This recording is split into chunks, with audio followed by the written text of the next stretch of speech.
ಇವತ್ತ ಹಾಜರಿ ತಗೋತ ಎಲ್ಲಾರ ಹೆಸರನ್ರಿ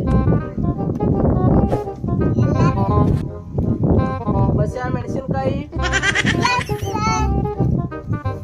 ನಿಂಗು ಬದನೆಕಾಯಿ ಎಲ್ಲವ ಬಿಜಾಪುರ್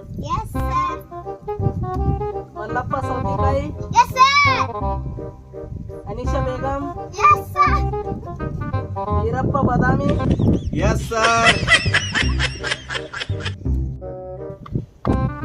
ಈಗ ಬ್ಯಾಸಗಿ ರಜೆ ಒಳಗೆ ಏನೇನ್ ಮಾಡಿರಿ ನನಗೆ ಸ್ವಲ್ಪ ತಿಳಿಸ್ರಿ. ನಿಮಗೆ ಎಬ್ಬಸ್ತಾ ಏನ್ ಮಲ್ಲಪ್ಪ ನೀ ಹೇಳು ಬ್ಯಾಸಗಿ ಒಳಗೆ ಏನ್ ಮಾಡಿದ ಹೇಳಿ. ಬೇಗಂ ನೀ ಹೇಳು ನೀ ಏನೇನ್ ಮಾಡ್ದೆ ಹೇಳು ಬ್ಯಾಸಗಿ ರಜೆ ಒಳಗೆ. ಕೊಂಡ್ರು ಬೀರಪ್ಪ ನೀ ಹೇಳಿ ಈಗ ನೀ ಏನ್ ಮಾಡಿದ ಹೇಳ ನೋಡ ಬ್ಯಾಸಗಿ ರಜೆ ಒಳಗೆ.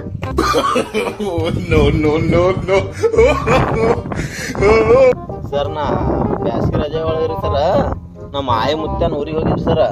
ಹೋಗಿ ಅಲ್ಲಿ ನಮ್ಮ ಆಯಿ ಕೋದಿ ಹೊಲಿತಿದ್ದಾಳೆ. ನಮ್ಮ ಆಯಿ ಕೂಡ 2 ಕೋದಿ ಹೊಲದ